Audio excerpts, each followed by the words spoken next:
नमस्कार, पेशास का news point में हूं अभिज्ञान प्रकाश। पॉइंट बड़ा सीधा सा है। कुछ दिनों पहले नितिन गडकरी साहब से जुड़ी एक खबर आई कि अब नितिन गडकरी के घर में बगिंग हो गई। तुरंत उस खबर को डिनाई किया। नितिन गडकरी ने खुद कहा, बाद में सबने कहा ये बिल्कुल बकवास बात है और मेरे यहां कोई जासूसी नहीं हो रही। अब वैसे हमेशा कहता हूं आपसे मूड टाइप का आदमी समझ में नहीं आती इतनी गंभीर बातें मेरे। पहले मेरे ये नहीं समझ में आया कि गडकरी साहब को कैसे पता चल गया उनके यहाँ जासूसी हो रही है, और बाद में मेरे ये समझ में नहीं आया कि उनको ये कैसे पता चल गया कि उनके यहाँ जासूसी नहीं हो रही। खैर, खबर थी, उसका डिनायल हो गया, वो खबर दफन हो गई। अब इन सब के बीच जब कोई भी पार्टी सरकार में होती, तमाम उसके बारे में खबरें सत्ता के गलियारों में छपती हैं या चलती हैं। ये भी आप और हम बहुत अच्छी तरह जानते हैं कि एक बड़ा पुराना सिलसिला है गॉसिप कॉलम छपने का, जो पॉलिटिकल सर्कल्स में होता है। अब ये कितनी सही होती है बातें, कितनी गलत होती है बातें, चर्चा इस पर बड़ी होती है। देखिए, यहाँ पर जो वरिष्ठ पत्रकार मौजूद हैं वो आपको बताएंगे, मैं भी उनमें से एक रहा हूँ बहुत लंबे वक्त तक, कि साहब सेंट्रल हॉल जो होता है पार्लियामेंट का, उसमें बड़ी चर्चाएं होती हैं, पत्रकारों के साथ खास तौर पर बैठ के बड़ी गॉसिप होती है। अब ये जो पंकज सिंह वाला मसला है, ये चर्चा थी और अफवाह थी, तो इतनी बड़ी सफाई क्यों देने की जरूरत पड़ी? भाई, जैसे मेरे जैसा व्यक्ति किसी भारतीय जनता पार्टी के नेता से कोई बातचीत कर रहा है, यार क्यों मेरी बात पे क्यों ध्यान दे रहे? मैं हूं कौन? लेकिन आप इतना ध्यान दे रहे हैं। पत्रकारों को जो है उसमें चिट्ठी में लिखा, अमित शाह जी ने, बहुत ही ताकतवर, आप सब जानते हैं अब तो सबसे ताकतवर व्यक्ति हैं वो बीजेपी में मेरे हिसाब से नरेंद्र मोदी के बाद, क्योंकि उनके वो राइट हैंड हैं। उन्होंने कहा, देखिए अब पत्रकार बंधुओं से मेरी रिक्वेस्ट है कि ऐसी सी बातों पर ध्यान न दे। इतनी गंभीर बात क्यों? ये जरूर समझ में आता है कि राजनाथ सिंह जी अपनी व्यक्तिगत छवि को लेकर जरूर रिएक्ट कर सकते हैं, लेकिन पूरा सिस्टम रिएक्ट कर रहा है, बिल्कुल समझ के बाहर है। मेरे साथ एनके सिंह साहब हैं। अब क्या मतलब, बीजेपी का आजकल इतने मसले हो रहे हैं, फिर आप आ गए एनके सिंह। कल ही मैंने आपसे कार्यक्रम में कहा था कि एक तो जैसे विजय गोयल जी ने कल कहा, आज विजेंद्र गुप्ता जी ये भी कहेंगे, एक तो बीजेपी के झूठ मसलों पर आप आ जाते हैं बात करने, और मैं भी मजबूरी में आपको बुलाता हूं क्योंकि आपको बीजेपी की समझ है। ये बड़ी प्रॉब्लम है इनके सिंह की वजह से। अब देखिए मेरे ऊपर कितना आरोप लगेंगे। एक बार वैसे ही बीजेपी मुझे सुपारी एंकर बुला चुकी है समय पहले। अब राजकिशोर तिवारी साहब हैं जो दैनिक जागरण से, अब आप भी उसी कैटेगरी में आ गए। कोई जरूरत नहीं थी आपके आने की, लेकिन आप बीजेपी पर चर्चा करेंगे जरूर आज, मुझे पता है। और विजेंद्र गुप्ता जी है, इनके नेशनल एग्जीक्यूटिव के सदस्य हैं, दिल्ली की सियासत का चेहरा है। अखिलेश होंगे जो हमारे सीनियर एडिटर हैं, पॉलिटिकल मामले देखते हैं, वो भी भारतीय जनता पार्टी को बहुत अच्छे से समझते हैं। और कुछ देर में बलदेव शर्मा जी होंगे। पॉइंट बड़ा सिंपल सा है। सबसे पहले मैं अखिलेश की आपको रिपोर्ट दिखाता हूं कि क्या अगर इस तरह की कोई बातचीत चल रही हो, मेरे निजी जीवन में लोगों ने बड़ी सारी मेरे बारे में बातें कही, बहुत कुछ कही, उसमें तो बहुत सारी सच भी थी, तो उनको थोड़ा ना पता था, मुझे क्या फर्क पड़ता है। अब सोचिए अगर मैं उसको डिनाई करने लगता तो आप लोगों को बड़ा मजा आता, कहते देखिए मन में चोर है तभी बता रहे ये, वरना क्या दिक्कत है। लेकिन एक थोड़ा तो चुटकी भरा मसला हो गया। लेकिन सीरियस पॉइंट पर जब आप गवर्नेंस की तरफ देखते हैं और एक ना सिर्फ सीनियर लीडर हैं, एक वरिष्ठतम मंत्रियों में से एक हैं, क्या वाकई ये एक ऐसा मसला था या है तवज्जो देने वाला, उसकी तरफ देखने वाला? सबसे पहले अखिलेश की ये रिपोर्ट देखिए, उसके बाद हम आगे की चर्चा बढ़ाते हैं। सियासी हलकों में चलती फुसफुसाहटें कई बार तिल का ताड़ बनती दिखती हैं और गृह मंत्री राजनाथ सिंह इसकी चपेट में आ गए हैं। द इकोनॉमिक टाइम्स के मुताबिक राजनाथ सिंह ने अपने बेटे पर लगे कथित आरोपों की खबरें फैलाने के खिलाफ आरएसएस प्रमुख, प्रधानमंत्री और पार्टी अध्यक्ष को शिकायत की। इस खबर के मुताबिक इन अफवाहों के पीछे एक बड़े मंत्री के होने की बात कही गई। मैं देश की जनता को आश्वस्त करना चाहता हूं कि जिस दिन मेरे अथवा मेरे परिवार के किसी सदस्य के ऊपर कोई आरोप प्रथम दृष्टया भी सिद्ध हो जाएगा, उस दिन इस राजनीति को ठोकर मारकर मैं घर बैठ जाऊंगा। प्रधानमंत्री कार्यालय की ओर से भी बयान जारी कर इन खबरों का खंडन किया गया। बयान के मुताबिक बीते कुछ हफ्तों से मीडिया में प्रधानमंत्री का जिक्र करते हुए कुछ केंद्रीय मंत्रियों के तौर तरीकों और गृह मंत्री के बेटे के कथित दुर्व्यवहार की जो खबरें आ रही हैं वो साफ तौर पर झूठी हैं, दुर्भावना से प्रेरित हैं और सरकार की छवि बिगाड़ने और उसके चरित्र हनन की बदनीयत कोशिश करती हैं। इन अफवाहों में लगे लोग देश हित को नुकसान पहुंचा रहे हैं। इसके कुछ देर बाद बीजेपी अध्यक्ष अमित शाह ने भी प्रेस बयान जारी कर राजनाथ सिंह का बचाव किया। शाह ने यह भी कहा कि कई दूसरे मंत्रियों के बारे में भी इसी तरह की गलत खबरें फैलाई जा रही हैं, लेकिन कांग्रेस ने इसे सरकार का अंदरूनी झगड़ा बताकर जवाब मांगा है। सबसे पहले तो ये बताएं, देश की जनता ये जानना चाहती है, कांग्रेस पार्टी ये जानना चाहती कि वो आरोप क्या है, और दूसरा बड़ी विनम्रता से कांग्रेस पार्टी राजनाथ सिंह जी से यह भी जानना चाहती है कि जिन आरोपों की आप बात कर रहे हैं, जब कांग्रेस पार्टी ने ही वो आरोप नहीं लगाए, जो प्रमुख विपक्षी पार्टी है, तो ये आरोप आपके ऊपर लगाए किसने है? पिछले कुछ समय से लगातार खबरें आ रही हैं कि राजनाथ सिंह को दरकिनार किया जा रहा है। सीधे चलता हूं अखिलेश के पास। अखिलेश, नामुमन कहते हैं कि सरकारों के आने के बाद 6 महीना तो हनीमून पीरियड होता है। ये तो बड़ी खटपट शुरू हो गई हनीमून से, मतलब अभी तो हनीमून पीरियड ही चल रहा है। असलियत में क्या मसला है? ये सब कुछ क्या है? क्या ये राजनाथ सिंह को फिक्स करने की कोशिश हो रही थी? नहीं, देखिए, इसमें तो जितने मुंह उतनी बातें हैं। अभिज्ञान कोई सच क्या है ये किसी को नहीं पता। ये जरूर अटकलें चलती हैं कि प्रधानमंत्री ने एक मंत्री के बेटे को बुलाया। अब ये मंत्री कौन था, मंत्री का बेटा कौन था, इसको लेकर के कोई पुष्टि नहीं है, कोई खबर नहीं है। क्या आरोप है, इसको लेकर के कोई बुनियाद इसकी नहीं है। ये सिर्फ जो हवाई बातें होती हैं दिल्ली के सत्ता के गलियारों में, जिनसे कि आप भी भली भांति परिचित होंगे, जितने मुंह उतनी बातें होती रही हैं, और मुझे लगता है इस मामले में वैसा ही कुछ हुआ है। लेकिन यह जरूर कहा जाता है कि बिना आग के धुआं नहीं निकलता है।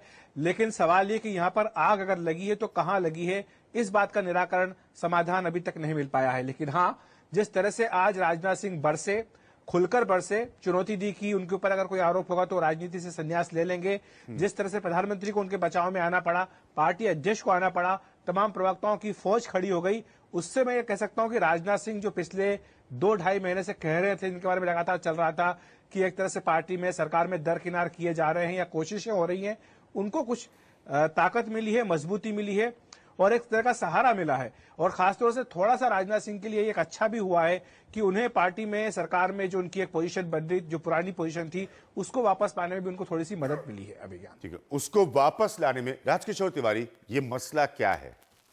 दरअसल अगर आपको याद हो विज्ञान, उमा भारती का प्रकरण याद करिए 2004-5 का। हाँ।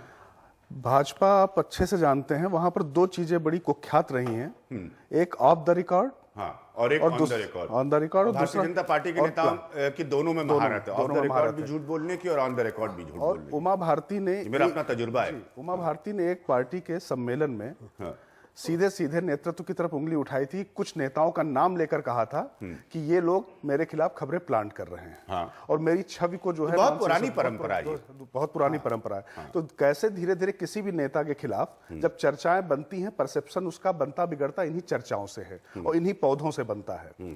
ये मुझे लगता है कि राजनाथ सिंह को जो सामने आना पड़ा, वो इसी खतरे को भांपते हुए, ये जो आशंका थी कहीं इस तरीके की बातें चलती जो प्रोफेसर और डॉक्टरेट है वो तो खुद बहुत वरिष्ठ मंत्री हैं इस सरकार में। जी, ऐसा माना जाता है। हाँ। क्योंकि ये 100 दिन के अंदर नंबर 2 की लड़ाई बहुत ज्यादा मुखर रही है, तो इसको लेकर भी बहुत सी चर्चाएं चलती रही हैं। और एक बात और देखिए, अभी एक जो सोशल मीडिया नाम का जो जंतु है, उसमें ये चर्चाएं लगातार चलने लगी थी कि कौन मंत्री था, कौन था। रोज सवेरे व्हाट्सएप से लेकर फेसबुक तक, ट्विटर तक इस तरीके के ट्रेंड्स चल रहे थे। तो इसके बाद गृह मंत्री का सामने आना लाजमी था। अगर इसको आकर वो फाइट नहीं करते तो संभवतः ये मान लिया जाता कि ये सच है, जैसा कि तमाम पूर्व ऐसे इस सरकार के कुछ छोटे मंत्रियों को मैं कह रहा हूं, उनके बारे में परसेप्शन बन चुका कि उनको प्रधानमंत्री कार्यालय ने बुलाया और उनके बारे में कहा गया, तो उसके बाद अब वो लोगों से नहीं मिल रहे हैं। लेकिन क्या पूर्व भाजपा अध्यक्ष जो सरकार बनने के बाद अब नंबर 2 की पोजीशन पर आधिकारिक रूप से आ गए हैं, क्या इस पूरी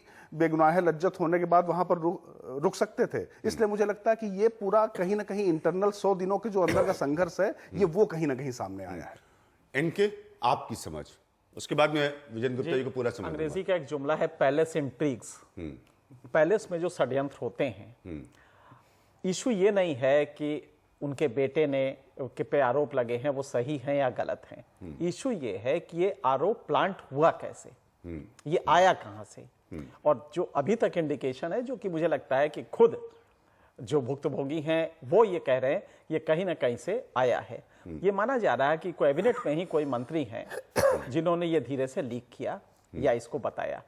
बीजेपी में हम लोग दसियों साल कवर किए हैं, कई दशकों तक कवर किए हैं। आपको भी मालूम होगा कि ब्रीफिंग के बाद जो डी ब्रीफिंग होती है, हाँ, उसमें खबरें प्लांट की जाती हैं, बहुत सारी चीजें प्लांट की जाती हैं। ऐसा नहीं होता वो खबरें गलत होती हैं, लेकिन प्लांट होती हैं। और वो प्लांट कभी कभी गलत भी होती होंगी, लेकिन आमतौर पे वो प्लांट होती हैं। बाई एंड लार्ज उसकी वेरासिटी रहती है। इस केस में ये हो सकता है कि ये ना हो, लेकिन जो खतरा है वो ये है कि जब 100 दिन पहले 97 दिन पहले मोदी गवर्नमेंट आई थी, तो जन अपेक्षाएं बिल्कुल डिफरेंट थी। और वो थी कि जो मोदी की पर्सनालिटी में जो प्लसेस थे वो थे zero tolerance against corruption, able administrator, good developer and no terrorism.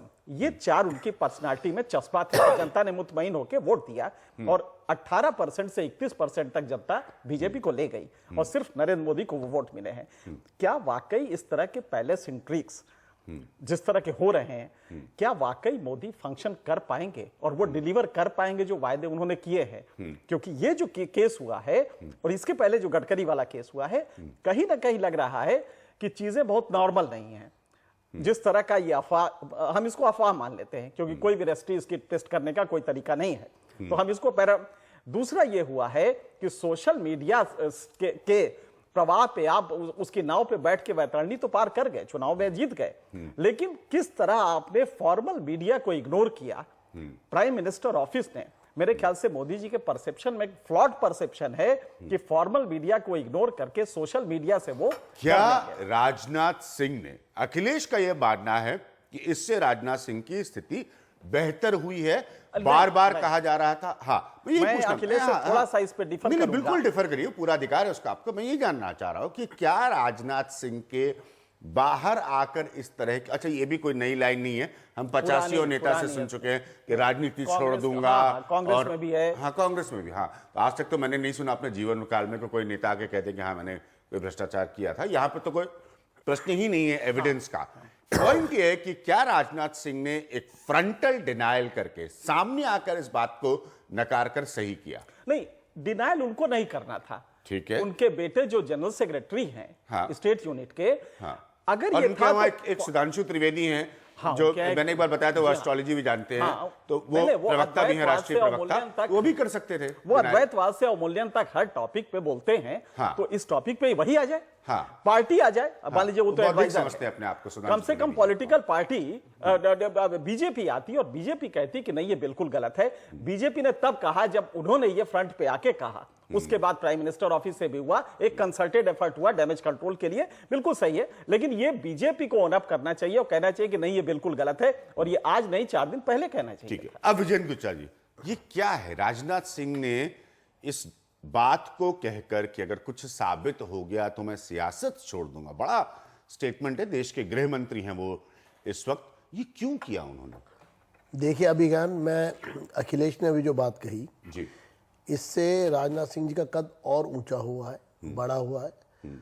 हालांकि जिस तरह की चर्चा मीडिया में चलाई गई, मैंने आज भी कुछ अखबारों के प्रथम पृष्ठ पर देखा जी, इससे ये साफ हो जाता है कि राजनाथ सिंह जी ने स्वयं सामने आकर इस तरह से एक एग्जाम्पल पेश किया है, और एक जिसको कहा जा सकता है कि पराकाष्ठा, जो अपने आप को पाक साफ सिद्ध करने के लिए उन्होंने जनता के बीच में जो बात कही है, उसको लेकर के मैं समझता हूं कि एक एग्जाम्पल पेश किया है। और उसके बाद प्राइम मिनिस्टर ऑफिस से सीधे तौर पर लिखित रूप से एक बयान जारी होना और पार्टी के अध्यक्ष के द्वारा स्पष्ट रूप से कहना, कोई गुंजाइश नहीं रह जाती। लेकिन कांग्रेस जिस तरह से बोल रही है, एक मिनट मैं बात पूरी कर दूं। कांग्रेस सुप्रीम कोर्ट के उस ऑर्डर पर नहीं बोल रही है जिसमें स्पष्ट हो गया कि 20 साल में 93 के बाद, और जब प्राइम मिनिस्टर खुद कोल मिनिस्टर थे, सबसे ज्यादा घोटाला घपला कोल अलॉटमेंट का, ब्लॉक्स का उनके समय में हुआ है, उस पर कांग्रेस नहीं बोल रही है। लेकिन अफवाहें, इस तरह के गॉसिप जो मीडिया के द्वारा चलाए जाते हैं, इस्टेब्लिश करने की कोशिश की जाती है, और खुद होम मिनिस्टर आकर के सामने उसको चुनौती देते हैं और यहाँ भी चर्चा में एनके जी भी हैं, राजकिशोर जी भी हैं, अखिलेश भी हैं, और आप तो माशाल्लाह क्या कमेंट करते हैं। मैं तो देख रहा था आपकी वाक चातुर्य को, मैं उसके सामने कुछ कह नहीं पाऊंगा, लेकिन इतना ज़रूर है कि भारतीय जनता पार्टी ने एक उदाहरण पेश किया है इस तरह की, और जीरो टॉलरेंस अगेंस्ट करप्शन की जो बात आपने कही, 100 दिन में गवर्नमेंट ने ये प्रूव किया है, चाहे वो टेररिज्म का इशू हो, चाहे वो करप्शन का इशू हो, चाहे वो डेवलपमेंट का इशू हो। अगर इस गवर्नमेंट ने 100 दिन में अपना फेस इस्टेब्लिश किया है तो वो चारों मुद्दे जो आपने यहाँ रखे हैं, जिसको लेकर के गवर्नमेंट फॉर्म हुई थी और मोदी जी ने कमिटमेंट की थी देश के सामने, और 100 दिन पूरे होने पर उन चारों मुद्दों पर जनता में एक विश्वास देने में अगर सफलता पाई है तो इस सरकार ने पाई है। ठीक है विजेंद्र जी, मैंने आपसे प्रश्न कुछ और पूछा था, आपने लीची कब पैदा होगी, अमरूद कब आएंगे और आम का सीजन क्या होगा, ये भी आपने साथ नहीं, आप दोबारा पूछ लीजिए। मैं भी यही हूँ और आप भी यही हैं, और शो भी जारी है। एक मिनट सर, कौन सा मैंने आपके सवाल का जवाब दिया, बताइए मुझे। एक मिनट, मेरा सीधा सा कहने का मत, जो बात सत्ता के गलियारों तक सीमित थी जी, ठीक है, अखबार के फॉर्मल मीडिया ने नहीं टेकअप किया था। देखिए यही तो मैंने जवाब दिया, मैंने आपको यही जवाब दिया है कि उन्होंने, मैं समझता हूँ एक तरह से आहत होकर, अच्छा, कि अगर इस तरह की कोई बात आ रही है, चर्चा भी हो रही है, तो उसके बारे में स्पष्ट रूप से सीधा कह देना, हाँ, इसका अर्थ ये है कि वो पूरी घटना चक्र जो चर्चा में आ रहा था, उसको चुनौती दी है और उसमें अपना पक्ष साफ रूप से रख दिया। जिसे आप गॉसिप कह रहे हैं उसे गृह मंत्री गंभीरता से उन्होंने कंफर्म कर दिया, ये कहना चाह रहे हैं ना राजकिशोर जी। देखिए मैं आपको स्पष्ट कर दूं, हाँ, हमें तो नहीं पता था, मुझे नहीं पता था पंकज सिंह की घटना के बारे में, मैं तो आज मजबूर हो गया कार्यक्रम करने पर। मंत्री जी ने एक देश के सामने उदाहरण पेश किया है, हाँ? कि अगर कोई ऑफ द रिकॉर्ड कहिए या कोई गॉसिप कहिए या कोई अखबारों की चर्चा कहिए, हाँ? या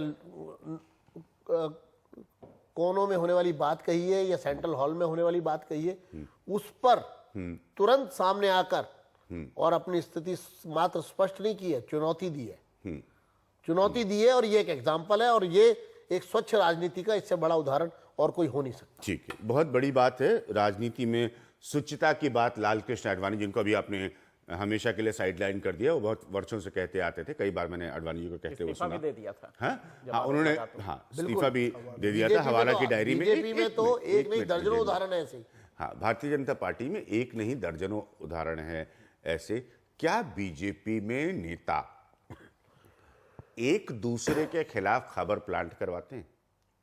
देखिए मैं आपको अभिज्ञान जी साफ हाँ, ना, ये मुझे लगता है आपने कभी किसी के खिलाफ खबर प्लांट करवाई ऐसे आपको कि भाई आप दिल्ली के नेता हैं, हर्षवर्धन के खिलाफ आपने खबर प्लांट करवा दी, या आरती मेहरा के खिलाफ खबर, ऐसे कभी नहीं किया ना आपने? बिल्कुल, ये मैं आपको देखे एक बात, मैं मान रहा हूं, एक बात मैं स्पष्ट कर दूं, मैं ये थोड़ा ना कह रहा हूं पहला विषय तो ये है कि ये सब तमाम प्रश्न, और ये वाला प्रश्न तो बहुत ही, अब मुझे लगता है कि इसका मैं क्या जवाब दूं। नहीं, मुझे दिए इतने बड़े पत्रकार, राजकिशोर जी, नहीं एक मिनट सर, अरे मैं बता रहा हूँ, राजकिशोर जी है, मेरा वो क्या होता है ना, वो नार्को टेस्ट करा लीजिएगा।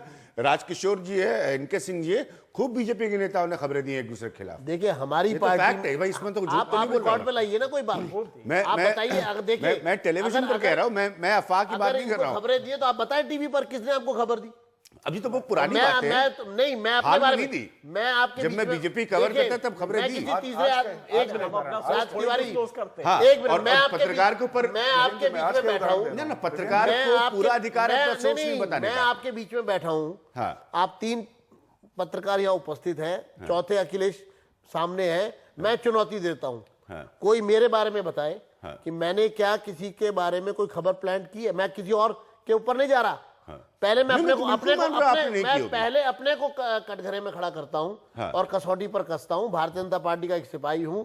मैं चुनौती देता हूं आपके चैनल पर कि कोई कहे कि मैंने किसी के खिलाफ कभी कोई खबर प्लांट की है, तो अभी आप ऑन एयर है शो, आपको फोन करके बताए। आज का ही उदाहरण है विजय। बिल्कुल नहीं, तो सवाल ये है कि खबर जो आई है, एक सेकंड, जो आज खबर अखबार में आई है कि राजनाथ सिंह ने संघ और प्रधानमंत्री से शिकायत की है कि उनके बेटे के खिलाफ इस तरीके की खबरें फैलाई जा रही हैं। शिकायत, तो ये खबर कैसे आई? आप जो कह रहे हैं प्लान करने वाली बात, यही गवर्नमेंट की संवेदनशीलता है, संवेदनशीलता इसको सेंसिटिविटी कहते हैं। वो तो ठीक है, संवेदनशीलता को हम समझ रहे हैं। अगर किसी को पहले पता है कि संवेदनशीलता बाद में पता नहीं हो रही है, इसको संवेदनशील। लाल बहादुर शास्त्री जी ने एक रेल दुर्घटना के बाद रिजाइन कर दिया था रेल मंत्री। अरे वो छोड़िए, इसको शास्त्री जी का संवेदनशीलता युग कहते हैं। की बात नहीं, हम यही मोदी जी के युग की बात संवेदनशीलता कर रहे हैं। आज श्री राजनाथ सिंह जी ने प्रकट की है। नहीं, बेटे को की बचाव में पिता को आना पड़ा, पार्टी और सरकार पहले क्यों नहीं आई? देखिए, बताइए, ये सैद्धांतिक इशू था। अरे, और पिता विजेंद्र के जी, रूप में कहिए, अखिलेश गृह मंत्री अखिलेश के कुछ रूप में कहना कहिए। चाह रहे हैं। विजेंद्र जी, मैं आपसे एक चीज पूछ रहा हूं, बड़े आराम से एक चीज पूछ रहा हूं। आपने एक शब्द का प्रयोग किया अभी कि राजनाथ जी आहत हो गए। अब देखिए, जीवन में कोई आहत तो तभी होता है जब बात ऐसी की जाए कि उसके दिल को चोट पहुंच जाए। बड़ी अच्छी बात कही आपने कि राजनाथ जी आहत हो गए और वो सामने आए और उन्होंने कहा कि मतलब आप देखिए, आप मुझे कहेंगे मैं बड़ी बड़ी बातें कर रहा हूं। भगवान श्री राम ने धोबी के कहने पर सबसे जानता हूं। एक मिनट, मैंने कहा ना, फिर आप कहेंगे बड़ी बड़ी बातें कर रहा हूं। नहीं, लेकिन आम अमरूद का दाम मत बताइए मुझे। आहत के लिए कोई बड़े आदमी से बात कही हुई नहीं होती। आहत व्यक्ति छोटे व्यक्ति के कहने पर भी आहत होता है। उनके दिल को चोट पहुंची होगी ना। निश्चित रूप से। अगर मैं देखिए, मुझे इनके सिंह कल फोन करके कुछ कहे और मैं आहत हो जाऊं, मैं इनको अगली बार कार्यक्रम में नहीं बोला, मुझे दिल को चोट अगर पहुंचेगी। एनके सिंह तिवारी जी को ये बात कहें आपके बारे में कुछ, और आपको कुछ पता लगे कि ऐसी बात मेरे बारे में कही जा रही है, तो आप आहत महसूस करेंगे कि नहीं करेंगे? बिल्कुल आहत महसूस यही करूंगा मानव स्वभाव और है। तिवारी जी से पहले बात यही मानव स्वभाव करूंगा, है। प्राइम मिनिस्टर ऑफिस से डिनाइल नहीं लेके आऊंगा।